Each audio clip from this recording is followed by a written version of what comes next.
Alhamdulillah alladzi arsala rasulahu bil huda wa dinil haq liyudhhirahu 'alad dini kullih walau karihal musyrikun. Segala puji milik Allah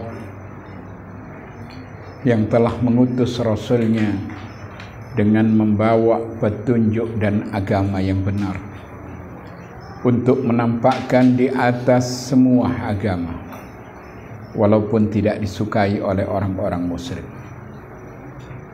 Agama ini adalah fitrah sesuai dengan manusia itu sendiri. Artinya manusia tanpa agama, manusia itu tidak akan jelas. Tapi manusia dengan agama, maka Allah akan memberikan kemuliaan kepada manusia itu sendiri. Asyhadu an la ilaha illallah wa asyhadu anna Muhammadan abduhu wa rasuluh. Aku bersaksi bahwasanya tidak ada ilah yang patut diibadai dengan benar kecuali Allah, dan bahwasanya Muhammad adalah hamba dan utusannya. Tauhid ini mari kita pertahankan sampai hatta ya'tiyakal yakin, sampai kita menghadap Allah.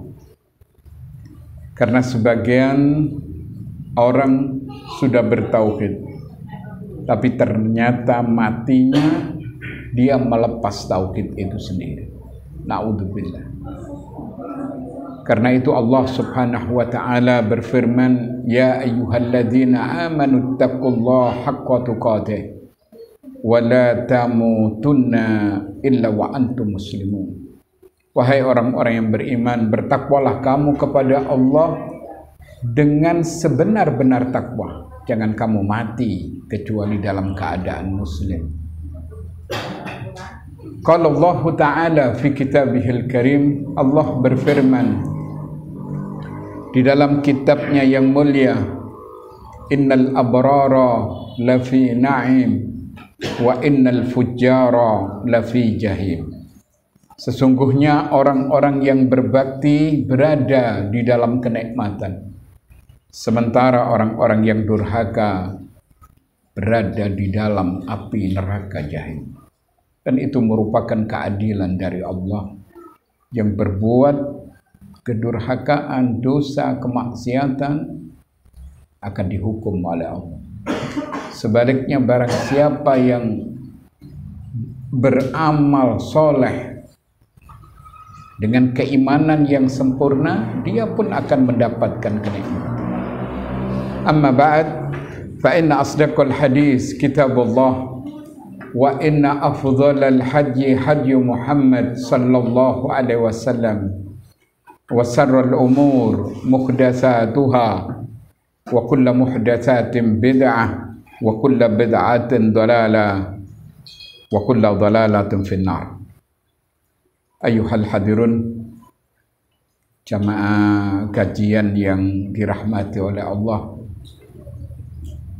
Tujuan hidup ini apa sih? Karena sebagian orang tidak paham tentang kehidupan yang dijalani. Sebagian mengatakan bahwa hidup ini hanya untuk makan atau untuk memuaskan perut dan apa yang di bawah perut. Padahal Allah Subhanahu wa taala berfirman bahwa tujuan hidup ini adalah untuk mengabdi. Wa ma khalaqtul jinna wal insa illa liya'budun. Tidaklah kuciptakan jin dan manusia kecuali untuk menyembah kepadaku, untuk beribadah. Kemudian perjalanan hidup yang kita jalani sekarang ini, orang-orang yang mengerti akan arti kehidupan ini adalah tujuannya surga. Ini yang paling utama. Walaupun kita menginginkan kebahagiaan dunia yang fana ini, keamanan, ketentraman, kedamaian, kecukupan, tapi yang paling utama adalah kenikmatan yang abadi. Begitu Allah menyatakan dalam surah Al-Imran ayat 185. Faman zuhziha 'anil nar wa udkhilal jannah faqad faz wa mal hayatud dunya illa mata'ul ghurur. Barang siapa yang dibebaskan oleh Allah dari siksa api neraka, dimasukkan ke dalam surga, faqad faza, maka beruntung orang tersebut. Dan tiadalah kehidupan dunia ini kecuali hanya sekedar permainan belaka. Nah, untuk mendapatkan kenikmatan yang singkat di dunia ini dan kenikmatan yang kekal nanti di akhirat, langkah apa yang harus kita lakukan? Para ulama memberikan masukan kepada kita. Ada 4 hal yang harus kita praktekkan. Yang pertama, kita dianjurkan untuk banyak berdoa kepada Allah. Karena inti agama ini di samping mengabdi, meminta, memohon, berdoa. Iyyaka na'budu wa iyyaka nasta'in. Kepadamu ya Allah aku menyembah, dan kepadamu aku meminta pertolongan. Karena doa ini bisa merubah tata cara kehidupan kita yang tadinya mungkin kurang sempurna, yang tadinya amburadul, yang tadinya kurang jelas. Tapi begitu kita banyak meminta, memohon kepada Allah, maka Allah akan merubah dari hal yang negatif ke positif. Dari hal yang masih belum sempurna akan disempurnakan. Seperti doa Nabi ketika sore. Ya Hayyu ya Qayyum bi rahmatika astahis aslih li sa'ni kullah wa la taqilni ila an-nafsi tarfatan 'ain. Apa itu doanya? Artinya, ya Allah yang hidup, yang berdiri dengan sendirinya, dengan rahmat-Mu ya Allah, aku mohon pertolongan, aku meminta, aku berdoa. Dan jangan engkau serahkan urusan ini kepada diriku sendiri tanpa ada pertolongan-Mu, walaupun sebentar, tarfatan ain. Tapi kami meminta kepadamu dengan kekuatan-Mu ya Allah. Ini langkah yang harus kita lakukan. Tentunya ya, di sana sini kita harus menyempurnakan iman. Tapi yang pertama, banyak berdoa, banyak meminta. Dan mohon maaf, kebanyakan di antara kita ini berdoa kalau ada masalah. Kalau banyak problem, urusan rumah tangga mulai tidak jelas, baru berdoa. Anak mulai tidak bisa diarahkan, berdoa. Tidak salah. Tapi yang dimaksud oleh agama ini, ta'arruf ilallahi firraha ya'rifka fissiddah. Kenallah Allah dikala kamu senang, supaya Allah kenal kamu ketika kamu menghadapi berbagai macam kesusahan, berbagai macam problem. Ini langkah awal ya untuk mencapai kehidupan dunia bahagia, akhirat bahagia, doa. Mungkin sudah sering ya kita dengar satu hadis, la yaruddul qadar illa du'a wa la yazidu fil umr illa al birrah. Tidak ada yang bisa menolak takdir kecuali dengan doa, dan tidak ada yang bisa menambah umur kecuali kebaikan yang kita lakukan. Kemudian langkah yang kedua, apa yang harus kita lakukan? Usaha, harus ikhtiar. Tidak boleh kita berpangku tangan, berleha-leha tanpa ada gerakan.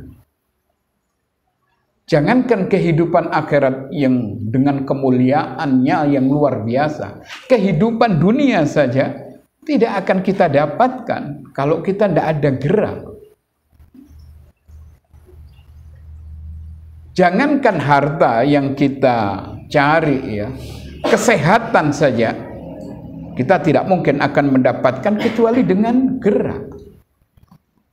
Harokah barokah. Gerak itu ada keberkahan.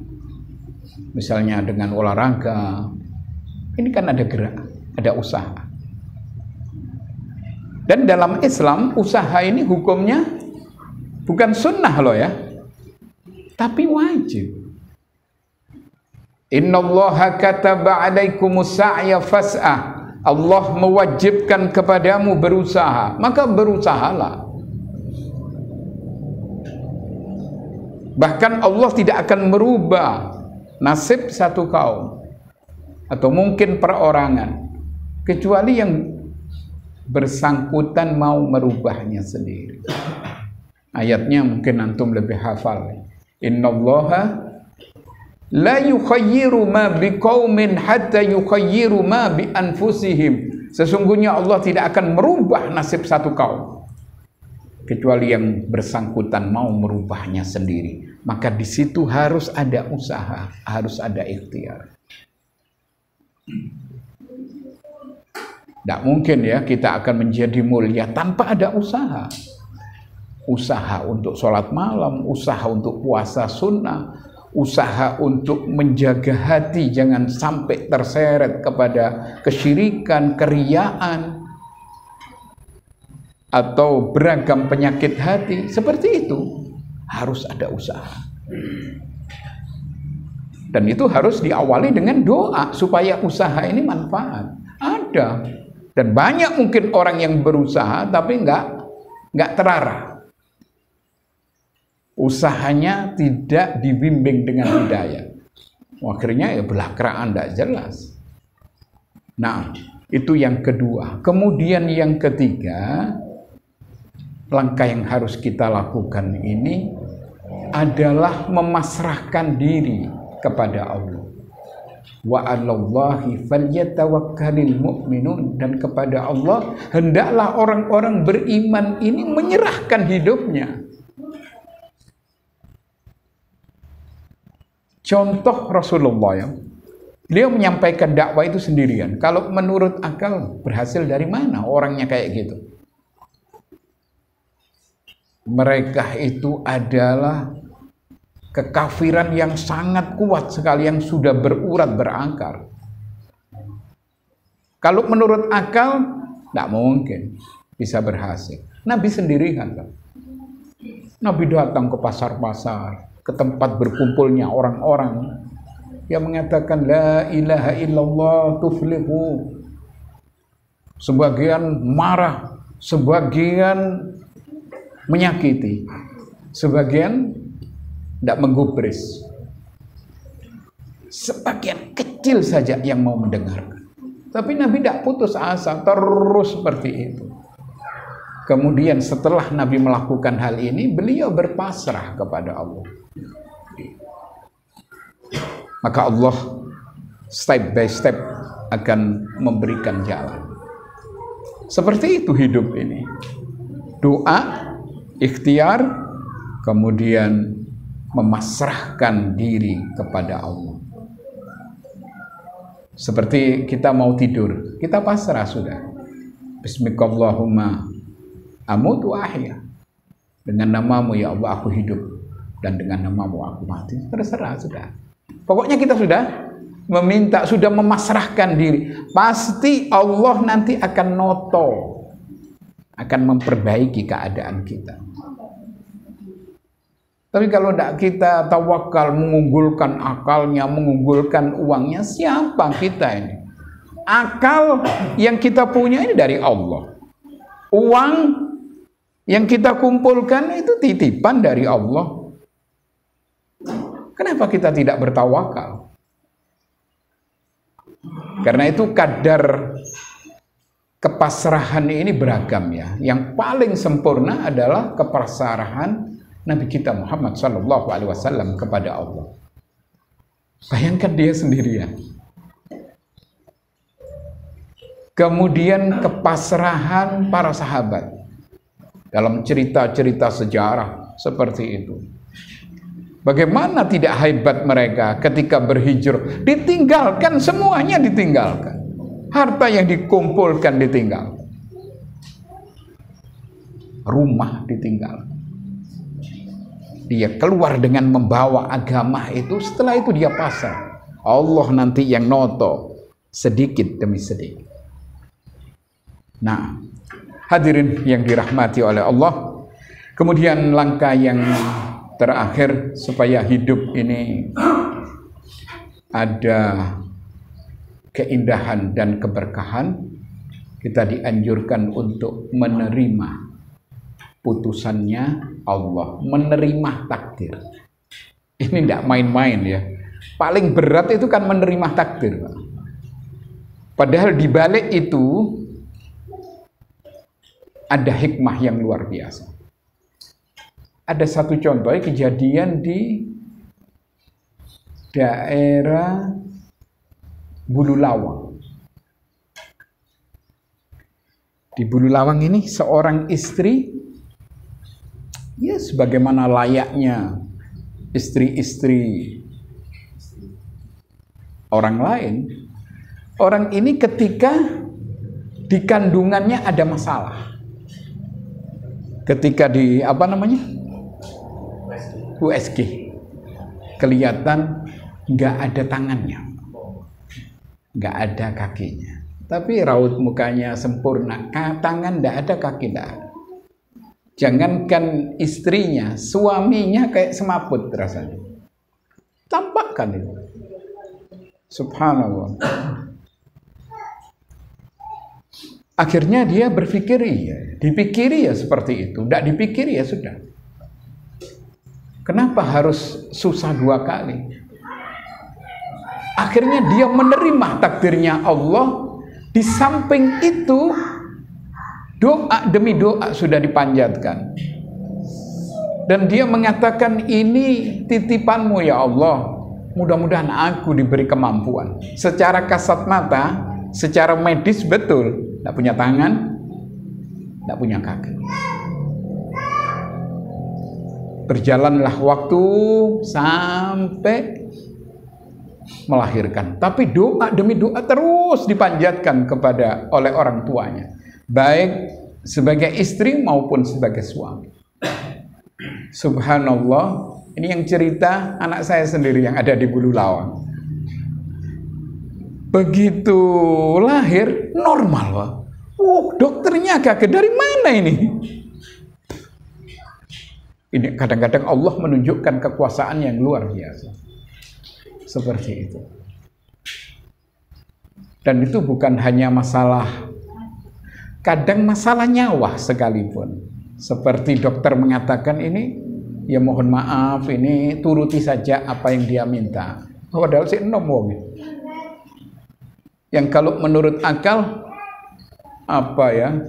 kehidupannya itu masih lama, mungkin 30-40 tahun ke depan masih hidup secara normal karena umurnya masih muda.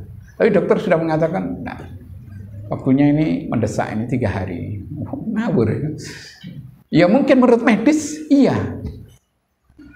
Subhanallah, setelah dicek ulang katanya kena kanker ganas, ternyata hilang. Tidak tahu dari mana hilangnya. Dokternya mati, anaknya masih hidup. Itulah takdir Allah. Karena itu kita harus yakin ya, bahwa apabila kita memasrahkan hidup ini kepada takdirnya Allah, itu pasti ada hikmah di balik itu. Bahkan ada seorang, ya tidak perlu saya detailkan cerita ini, cuma yang jelas ini masih ada keluarga. anak ini tiba-tiba kena autis. Secara medis itu bisa disembuhkan. Karena autis ini banyak tingkatan-tingkatan dan model-modelnya. Ada yang parah, ada yang ngiler terus, macam-macam. Ada yang macam-macam. Dia meyakini mungkin anak ini lahir setelah diobati atau ya apa, sembuh. Ternyata tidak sembuh sampai sekarang. Tetap seperti itu. Tapi itu ujian. Mungkin untuk pertama kali orang tuanya terpukul, kok begini anak saya. Tapi subhanallah, akhirnya Allah memberikan kekuatan kepada suami istri. Dia tahu bahwa ini titipan Allah. Dia pasrah kepada ketentuan dan takdirnya Allah. Ternyata dia bahagia. Bahkan ada satu cerita yang menarik ya. Dan itu merupakan pembelajaran bagi kita semua ya. Suami istri ini punya anak 4. Sudah ditakdirkan oleh Allah seperti itu. Ibu bapaknya memfokuskan anak ini harus sukses, tapi sukses dunia. Anak ini dikuliahkan, masya Allah. Kemudian dari anak 4 ini ternyata yang paling ragil, yang paling kecil ini cacat. Ibunya merasa malu dengan kecacatan anaknya ini. Akhirnya dia menyembunyikan. Jadi misalnya ada kemanten, yang 3 ini dibawa, yang 1 enggak, engkau ngisin-ngisini untuk ya apa. Artinya yang 1 ini sudah seperti bukan anaknya, dia merasa malu. Padahal itu titipannya Allah. Ada ketidakadilan dari ibu bapaknya. Enggak lama bapaknya mati. Memang sudah waktunya. Ibunya terkena sakit.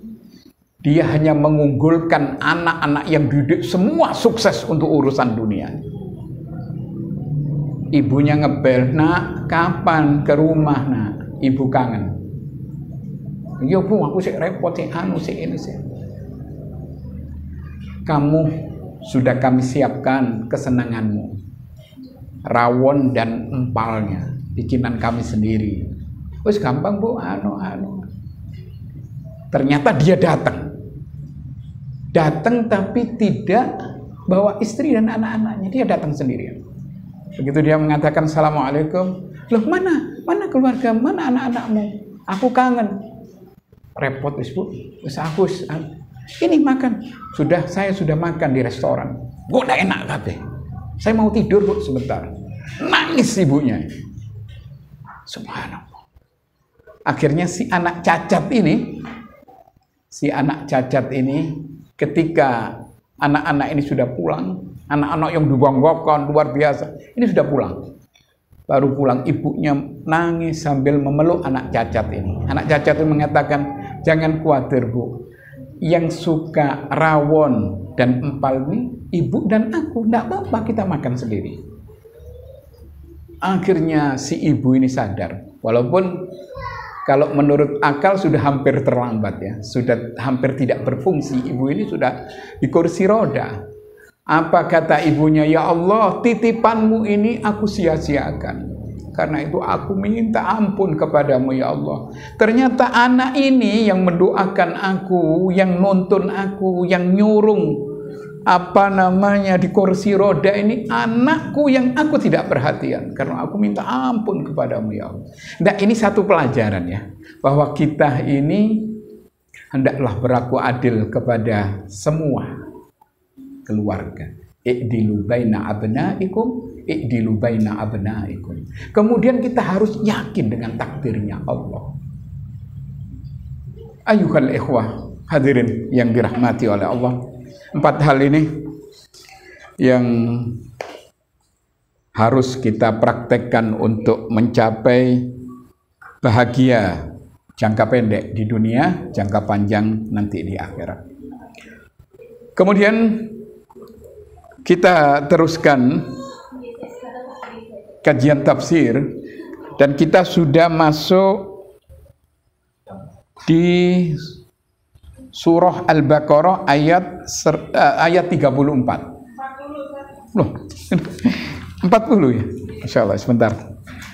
Masya Allah, 40. Afwan. Ayat 40. Naam. A'udzu billahi minasyaitonir rajim. Ya bani Israil adhkuru ni'mati allati an'amtu 'alaikum wa aufu bi ahdi ufi bi ahdikum wa iyaya farhabun. Wahai Bani Israel, ingatlah nikmatku yang telah aku anugerahkan kepadamu. Wa aufu bi ahdi, penuhi janjimu kepadaku. Ufi bi ahdikum, aku akan penuhi janjiku kepadamu.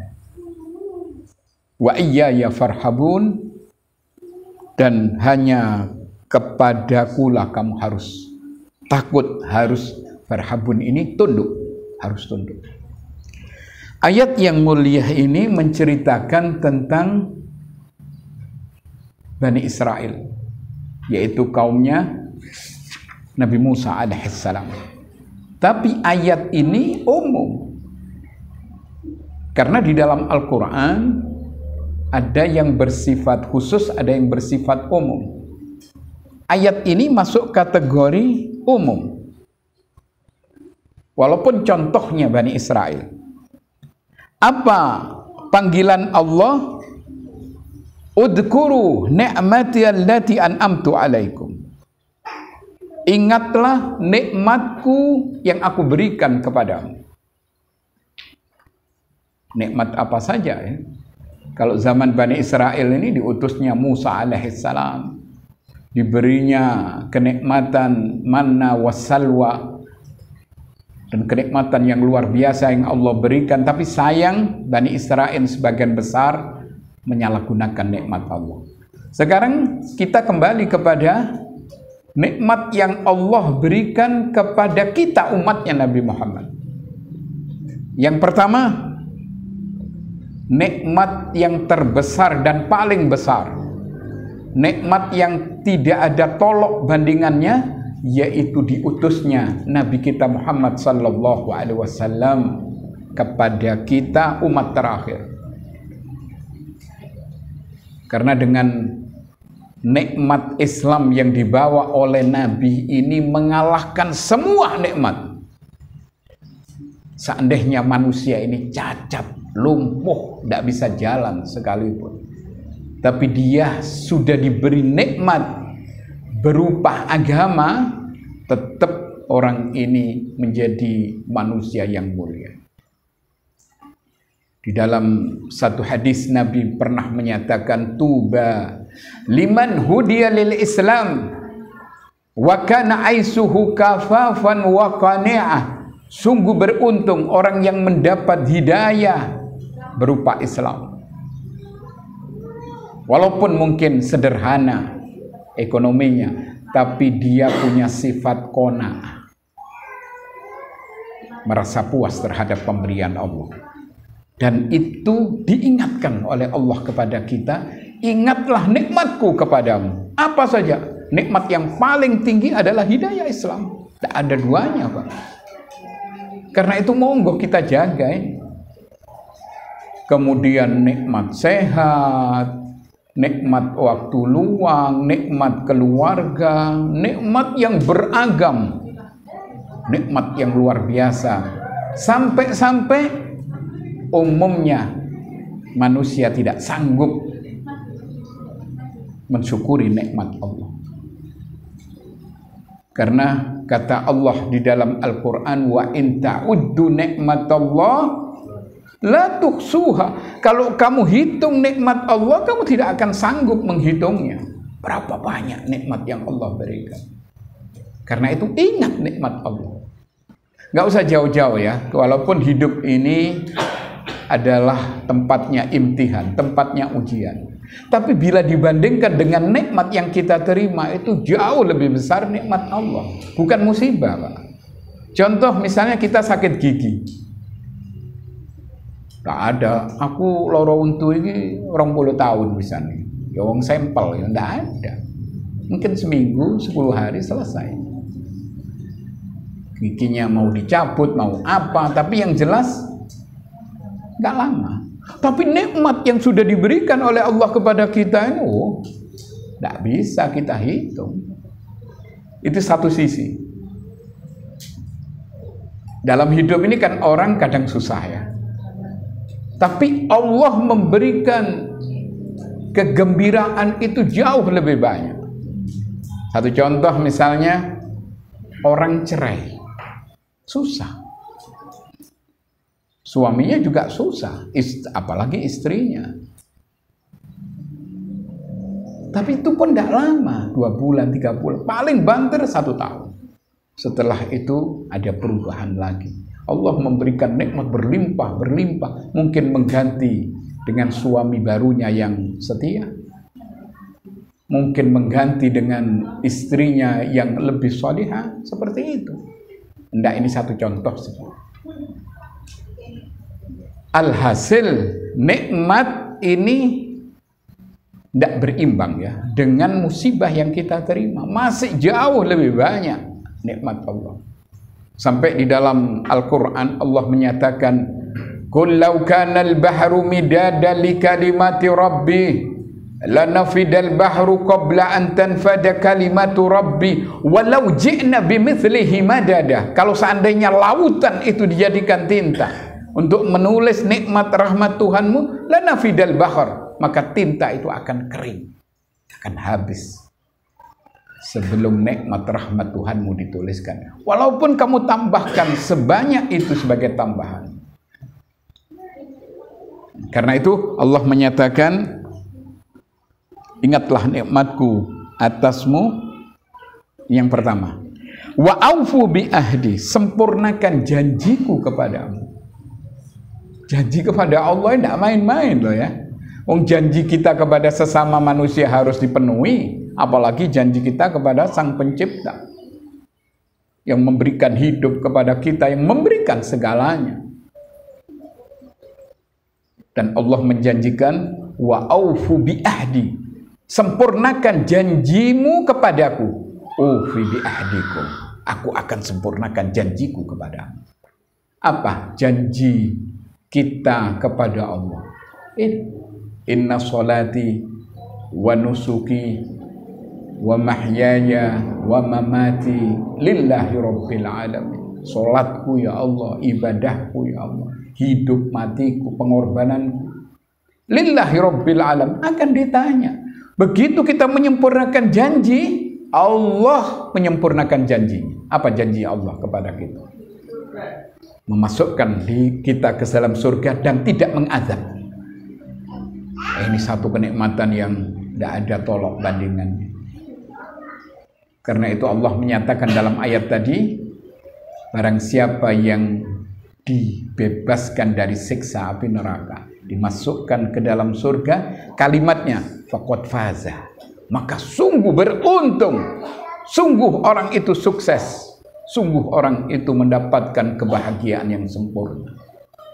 Kenapa? Karena dia menyempurnakan janji kepada Allah. Allah yang jelas la yukhliful mi'ad, tidak pernah memungkiri janji. Kemudian di ujung ayat ini Allah menyatakan wa iyaya farhabun, dan kepadaku hendaklah kamu tunduk, kamu patuh.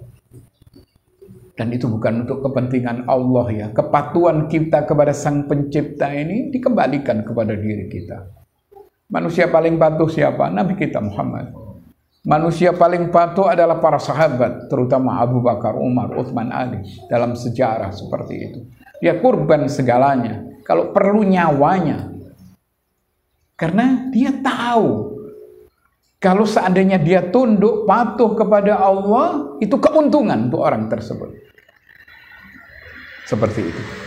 Nah, kemudian Allah melanjutkan di ayat yang ke-41, wa aminu bima anzaltu musaddiqan lima ma'akum, dan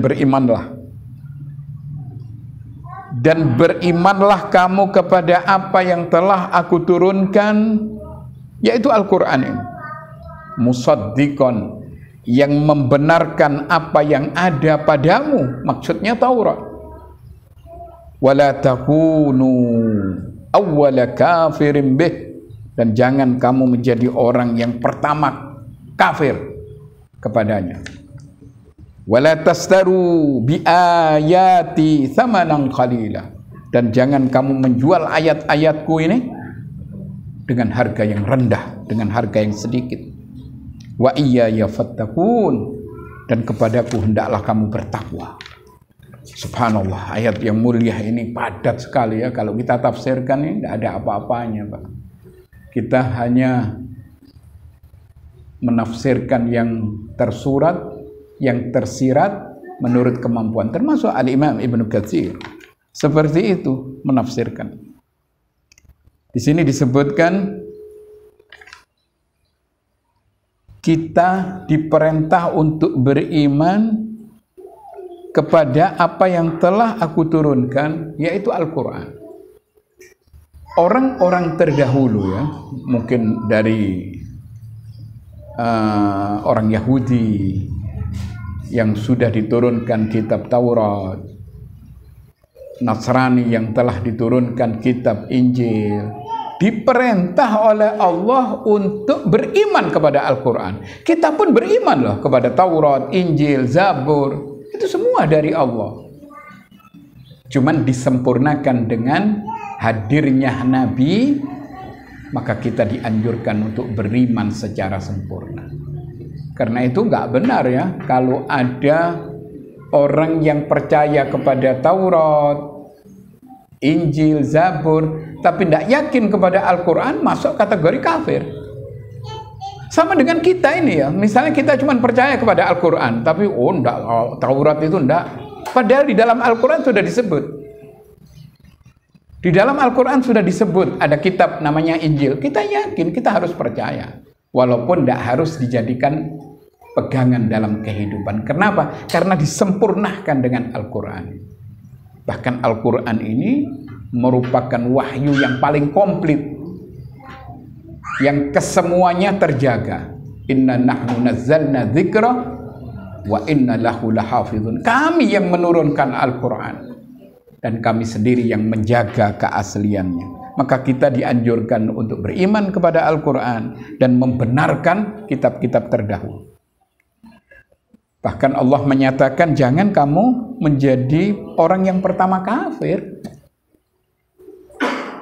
Kita lihat Abdullah bin Salam ya, ini orang Yahudi dulunya, kemudian pindah agama jadi Majusi, pokoknya pindah-pindah. Dia tidak putus asa untuk mencari kebenaran. Allah Subhanahu wa ta'ala memberikan hidayah sampai bertemu dengan Nabi, langsung mengimani dan menjadi sahabat yang luar biasa. Sampai Nabi pernah menyatakan Salman Al-Farisi ini, di samping sahabat-sahabat yang lain, dia bukan dari orang Arab ya. Salman Al-Farisi ini dari Persia.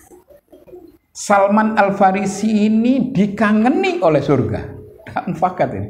Ada 3 orang yang dikangeni surga ya. Siapa yang bisa?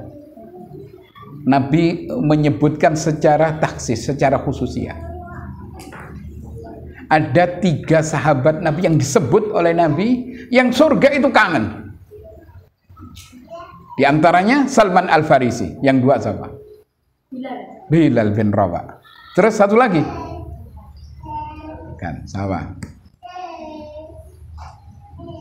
Ali bin Abi Thalib radhiyallahu anhu. Ada 3 orang yang dikangeni surga. Nah, hadirin yang dirahmati oleh Allah. Kemudian Allah menutup ayat ini, jangan kamu menjual ayat-ayatku dengan harga yang sedikit. Yang dimaksud bukan berarti dodolan Al-Quran tidak boleh, bukan itu. Kok pas keliru, kok dodolan kitab pun tidak boleh Ustaz ingin menjual ayat-ayat Allah, bukan itu. menjual ayat-ayat Allah itu menghalalkan apa yang diharamkan, mengharamkan apa yang dihalalkan oleh Allah. Seperti mereka baik Yahudi maupun Nasrani ini menutupi kebenaran yang dibawa oleh Nabi kita Muhammad sallallahu alaihi wasallam. Mungkin timbul pertanyaan, kenapa kok mereka itu menjual ayat-ayat Allah? Itu banyak permasalahannya. Di antaranya mereka ada rasa dengki, ya, ada rasa iri. Karena bukan kelompoknya, ini bahaya Pak ya. Agama kalau sudah ukurannya kelompok, tak ada yang sempurna sudah. Walaupun ustadznya sudah bagus, oh duduk kelompokku ini. Ini bukan anggota ini, tidak masuk. Walaupun ustadznya tidak ngerti agama misalnya, ikut sing digawe wis, ndak wis iki wis. Apa? Karena iki golongane awak iki. Benderanya sama dengan kita itu kan Wahabi, bahaya. Ada ndak yang seperti itu? Ya, banyak. Seperti itu memang. Bahkan ada seorang ustadz yang sudah disenangi banyak orang, itu langsung dihentikan karena tidak punya kartu anggota golongan ini. Repot ya. Akhirnya masjidnya gerindilan, yang datang ya orang-orang itu aja. Podo ndak ngerti nih, sing ngrungokno ndak ngerti, yang bicara ndak ngerti, ya seperti itu.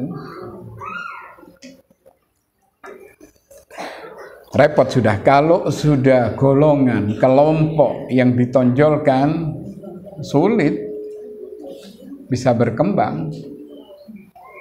Nah, tapi yang jelas Allah menyatakan janganlah kamu menjual ayat-ayatku dengan harga yang murah, dengan harga yang rendah, dan hendaklah kamu bertakwa kepada.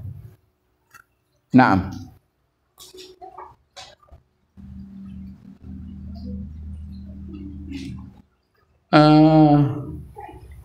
Abdullah bin Mubarak ya pernah mengatakan mengenai firman Allah firman Allah yang berbunyi samanan qalila, harga yang murah. Itu diartikan dengan harga dunia ini. Dunia ini dianggap murah, Pak. Karena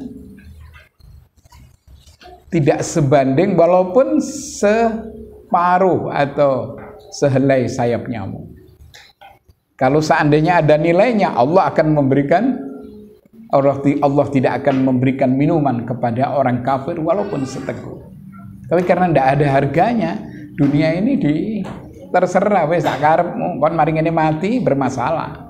Seperti itu. Nah, kemudian ayat-ayat Allah diartikan oleh Al-Imam Abdullah bin Mubarak, harga yang murah itu adalah dunia. Maksudnya menukarkan apa yang ada di dalam Al-Quran berupa keimanan, pengamalan dengan apa yang terdapat di dunia ini berupa kemegahan yang menarik, harta yang berlimpah, seperti itu. Padahal itu semua fana dan semua itu akan hilang.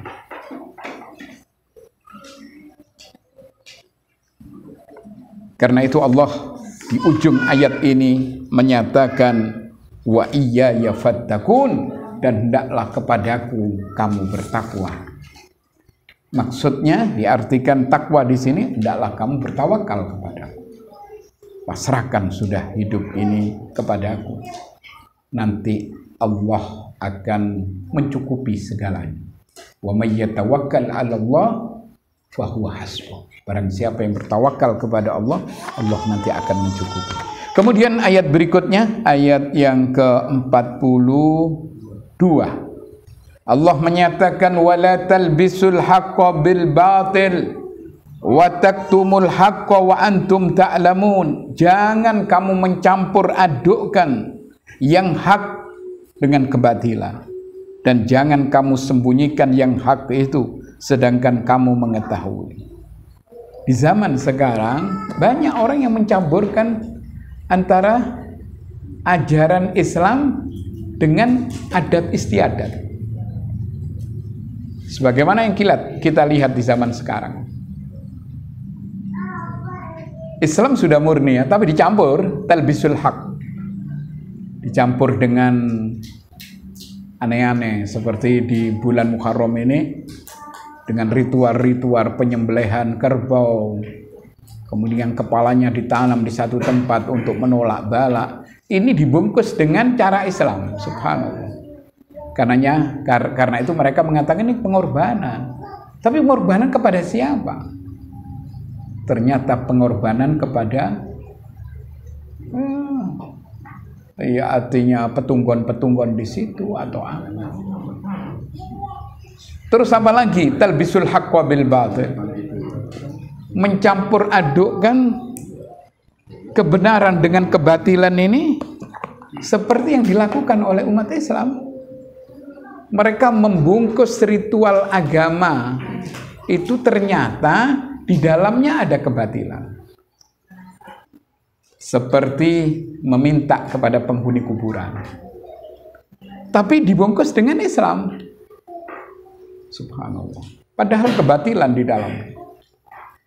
Kemudian menjadikan tempat-tempat yang dianggap keramat ini sebagai wasilah. Mereka akhirnya berangkat dengan bis-bis mewah, datang ke kuburan-kuburan yang katanya dipandu oleh seorang wali dan lain sebagainya untuk meminta sesuatu di situ supaya selamat, supaya rezeki lancar. Talbisul haqqo bil batil. Tapi diartikan oleh para ulama, talbisul haqqo bil batil ini adalah mencampur adukkan antara ajaran Kristen, Islam dengan Yahudi, dicampur. Akhirnya ceramah di gereja kayak model-model. Kemudian orang Islam kongkon joko gereja. Nanti zikir di gereja. Sholawatan di gereja. Nanti haleluyahan di masjid loh, jangan dikira. Seperti tidak karu-karuan. Talbisul haqqo bil batil. Allah karim. Wa taktumul haqq. Dan mereka menyembunyikan kebenaran yang asli ini. Padahal mereka tahu, tapi ya mungkin karena uang, mungkin karena kedudukan, karena pangkat yang dirayu, tak apa-apa. Yang penting kan sodako. Ada orang seperti itu loh. Sampean kok berani melakukan riba? Oh, yang penting kan sodakonya kan. Cok lali sodakonya, katanya. Seperti itu. Ini talbisul haqqo bil batil. Nah, hadirin yang dirahmati oleh Allah.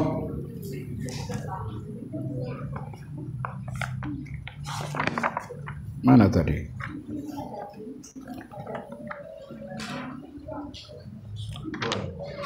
Kemudian Allah melanjutkan di ayat 43, wa aqimus shalah wa atuz zakah warka'u ma'ar raki'in. Dirikan sholat, tunaikan zakat, rukuklah beserta orang-orang yang rukuk. Ini pun dijadikan dalil oleh para ulama bahwa sholat berjamaah ini hukumnya wajib.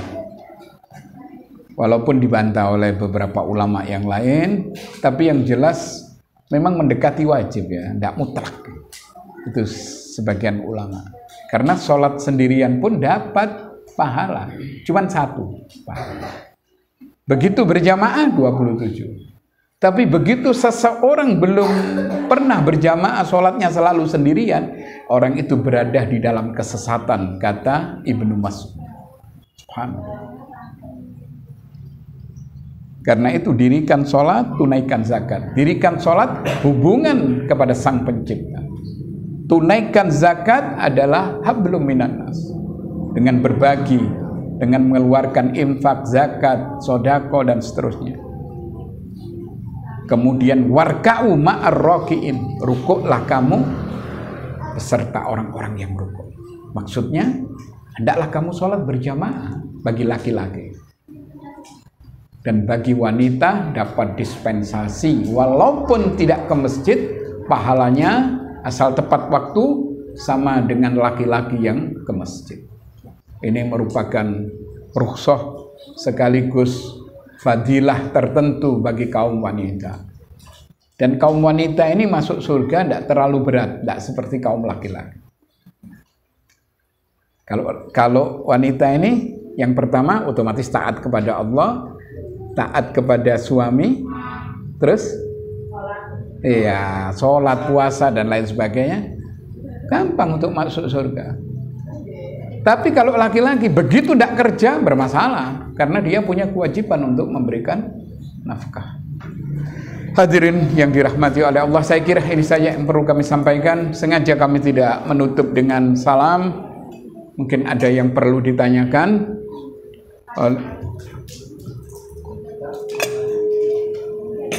Oke, monggo. Iya kok bengong ya, sedikit dikurangi. Assalamualaikum. Ustaz keluar dari tema. Iya. Untuk seorang anak angkat, apakah wajib untuk mencari tahu siapa orang tua kandungnya? Nah, iya betul. Dia harus tahu orang tua kandungnya, karena yang lebih utama menikahkan dia itu adalah orang tua kandung. Jadi harus tahu mana bapak saya yang sebenarnya. Iki bapak sambung apa? Harus tahu. Ibunya harus tahu. Seperti itu, anak angkat harus tahu bapak aslinya. Nah ya, kalau kecil dia kan tidak tahu ya. Mungkin dari familinya, dari keluarganya, dari yang masih ada saudara, diberitahu bahwa iki loh bapakmu sing asli. Iki sing gendeng iki misalnya loh ya. Astagfirullahaladzim misalnya. Tapi iki bapakmu. Kan ada iki bapakmu loh, awas loh. Iki bapakmu. Jadi saya teringat dulu di mana ya kejadian ini di Banyuwangi tidak salah. Jadi anak ini ditelantarkan oleh orang tuanya. Tidak tahu diambil siapa. Anak ini jadi sukses. Dunianya sukses, akhiratnya sudah mulai kelihatan. Agamanya mulai dia kajian di sana sampai mengerti. Subhanallah. Dia mengatakan, Ustaz, saya ini apa ya, bapak saya ini sih bangkel sama bapak saya. Loh, enggak oleh, Bos. Itu kewajibannya sampean untuk bakti sama orang tua. Saya kadang-kadang ya memberi sama orang tua saya, enggak ngereken itu. Jangan seperti itu. Urusannya dia kepada Allah. Urusanmu berbakti sama orang tua. Titik. Nah, ya walaupun enggak sesempurna kebaktian seorang anak kepada orang tua yang mendidiknya. Ini kan diterlantarkan, tapi tetap kamu berbuat baik. Minimal kirim. Apalagi untuk apa Anda berharta sebanyak ini, kamu tidak perhatian kepada orang tua. Tetap. Akhirnya disambung lagi. Nggak tahu sekarang bagaimana. Jadi harus tahu. Ya. Oke. Waalaikumsalam warahmatullahi. Maka setiap pertemuan Jumat khotib mengatakan disuruh meningkatkan keimanan dan ketakwaan. Pertanyaannya adalah yang dimaksud definisi takwa dan iman itu apa? Terima kasih. Assalamualaikum warahmatullahi wabarakatuh. Nah, hadirin yang dirahmati oleh Allah, definisi iman antuk minu billah wal malaika,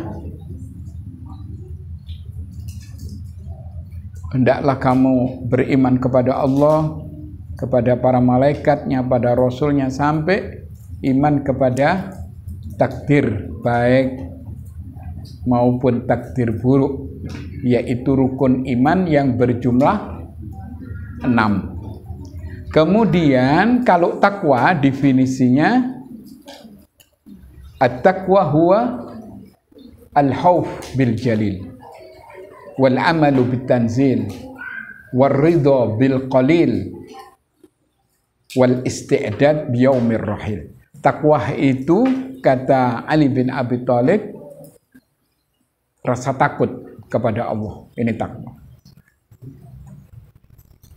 Wal amalu bitanzil, mengamalkan apa yang ada di dalam Quran. Waridho bil qalil, ridho terhadap yang sedikit. Dari tidak mengeluh, dia ridho. Ini takwa. Ini sudah keputusannya Allah, saya sudah usaha, saya sudah doa. Ini keputusan ini yang terbaik. Jadi ridho.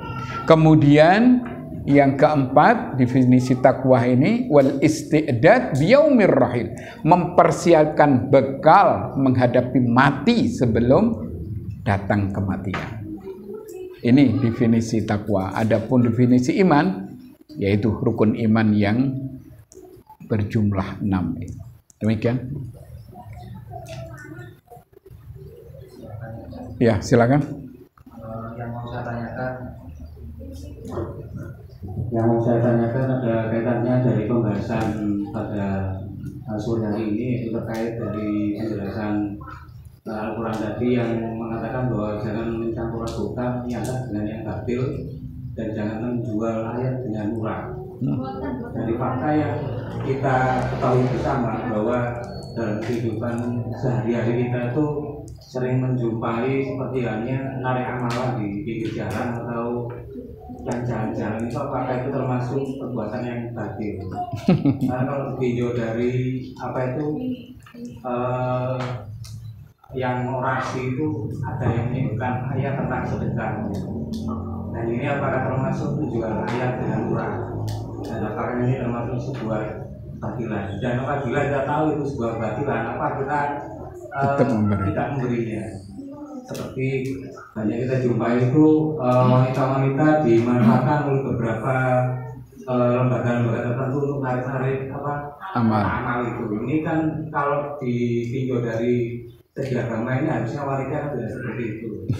Nah, hadirin yang dirahmati oleh Allah, ya begitulah masyarakat ini umumnya tidak paham tentang agama. Sebetulnya tidak sampai ke tingkat talbisul haqq bil batil. Hanya saja bukan pada tempatnya seperti itu, narik-narik dari amal apa. Kadang masjidnya sudah jadi, yang masuk masjid sedikit, masih kosong. Sampean lihat, hanya orang-orang musafir saja yang ke masjid itu di mana Ranu Yoso, naruh amal, masjidnya kan megah. Yang berjamaah sedikit, orang-orang pendatang-pendatang. Karena bukan pada tempatnya seperti itu, tapi tidak sampai ke arah talbisul haqq. Artinya tidak tepat ini, tidak tepat ya. Tapi tidak sampai talbisul haqq bil batil, terlalu tinggi itu. Tidak, dia tidak mencampur adukkan, cuma karena kebodohannya, sehingga dia meminta amal itu dengan cara seperti itu. Kadang ditampilkan perempuan-perempuan. Kalau perempuan-perempuan yang minta kan, aduh, tidak ngekei apa namanya gengsi kadang, waduh iki jaluk iki arep wedok-wedok iki. Seperti itu. Kadang-kadang ada diomongi sama orang-orang tertentu, sampai ndak usah boleh amal wes sampai aku aja. Oh, bahaya, tiga gudo-gudoan akhirnya. Yang semestinya wanita ini mulia akhirnya jadi rendah, dijadikan gudo-gudoan nanti. Seperti itu. Jadi bukan pada tempatnya itu salah ya. Nah, salah, tidak benar. Tapi tidak sampai ke arah talbisul haqq bil batil, tidak. Begitu saya kira. Boleh saja. Saya kira tidak ada masalah ya. Karena memang kenyataannya untuk bangunan masjid itu, memang tidak tepat, tidak apa ya, tidak sesuai dengan cara Nabi dan para sahabat dan orang-orang terdahulu cara mencari dana, tidak seperti itu. Itu kan beruk terus, kadang-kadang bawa ayat iki. Tapi bukan talbisul haqq, cuman kebodohan saja. Seperti itu. Kayak kita ini sulit ya, dengan penyanyi yang bukan penyanyi, amen-amen ya. Engkau ngekei, ya apa ndak ngekei, kadang-kadang khawatir mobilnya dicoret kadang. Repot kan? Allah alam seperti itu, Allah alam, saya tidak tahu. Tapi kadang-kadang galek ngamen-ngamen suka. Kalau yang lain lebih baik gak ada orang yang minta langsung kita kasih aja. atau orang-orang yang ini pekerjaannya membersihkan kotoran-kotoran, itu saya kira lebih berhak untuk diberi. Ada lagi mungkin? Bismillah. Ada 3 kelompok yang saya belum paham, Ustaz. Yakni kelompok Suyu'iyah, Baksiyah, sama Nasiriyah. Aduh, nggak ngerti saya nih, wallahu a'lam. Nanti di mana itu? Baca di mana? Iya, ini ada beberapa ikut di dalam grup online. Oh, grup online. Dari Salafi mana ini? Aceh. Apa itu? Suyu'iyah itu apa? Baksiyah apa? Nasiriyah itu apa? Nasiriyah, terus?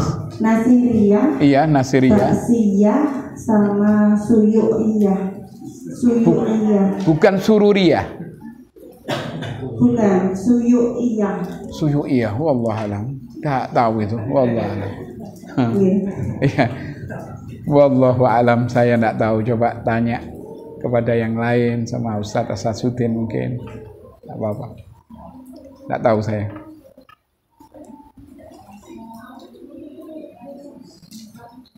Berarti itu PR ya Pak Ustadz ya? Ya, coba nanti tak cari Nasiriyah, Suyu'iyah, kemudian Baksiyah. Ya, coba nanti tak lihat di kitab-kitab mungkin ada.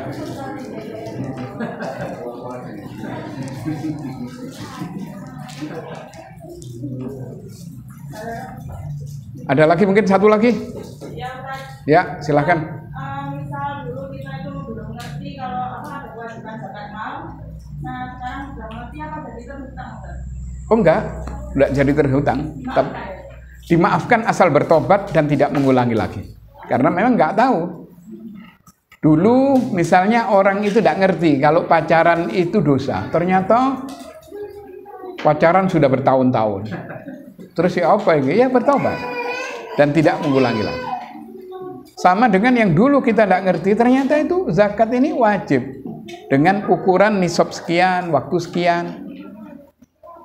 Akhirnya dia tahu, oh ini sudah, kita bertobat, memperbaiki diri, ke depannya kita hati-hati, jangan sampai tidak berzakat. Kita harus menghitung. Caranya sebetulnya mudah ya. Kalau saya misalnya kok kayak om sombong, misalnya ada 2 mobil, satu kita niatkan memang untuk pakai sendiri, ini tidak kena zakat. Tapi begitu untuk jual beli, yang jual beli ini kena zakat. Paham? Jadi saya niatkan yang satu untuk dagang, yang satu untuk pakai sendiri. Yang pakai sendiri tidak kena. Rumah tidak kena zakat. Tapi yang putar ini kena zakat. Seperti itu.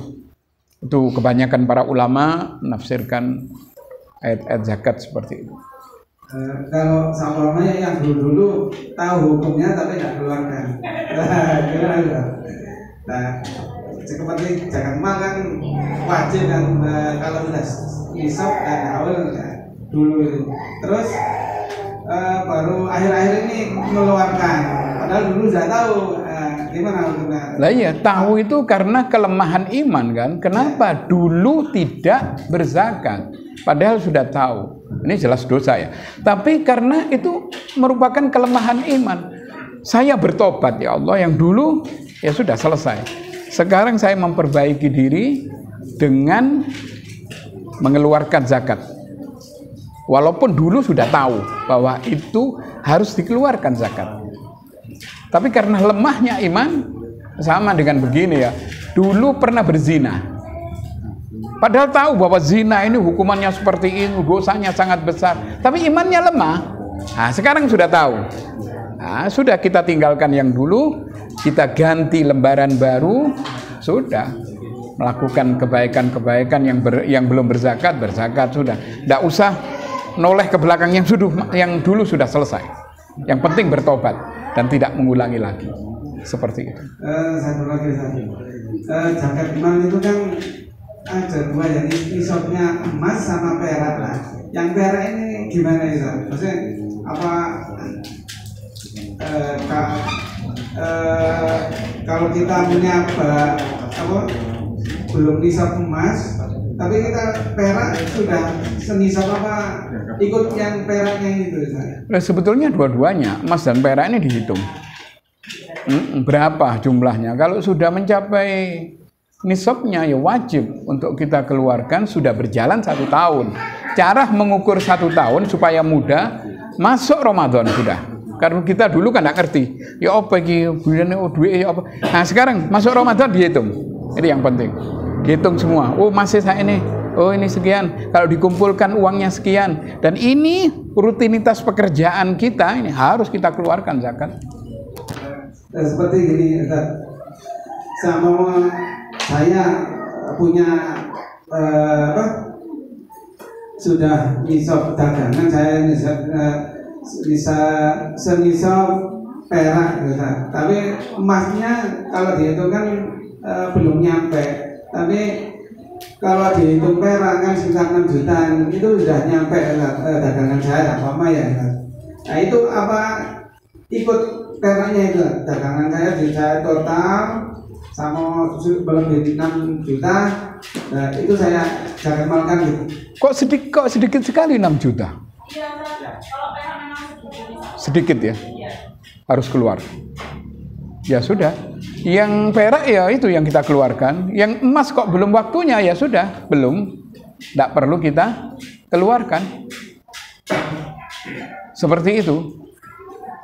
Sedikit ya kalau perak ini harus keluar 6 juta. Untung awak tidak dodolan perak. Ayo. Yang saya maksud dulu gini kan, kita tidak punya perak besar, tapi dagangan kita itu berupa lain seperti apa peracangan ya, tapi sudah senisab perak itu. Apa itu diikutkan? Tidak ya, diikutkan emas. Diikutkan emas. Berapa? 85 gram emas. Sekitar keuangan berapa? Hampir 100 juta. 85 sudah. 85 juta keluarkan. Nah, itu ukurannya. Seperti itu. Insyaallah nanti kita sambung di 2 minggu ke depan. Kita akan ketemu membahas tentang kitab Riyadhus Shalihin. Kita tutup dengan kafaratul majlis. Subhanakallahumma wa bihamdika asyhadu an la ilaha illa anta astaghfiruka wa atubu ilaik. Assalamualaikum warahmatullahi wabarakatuh.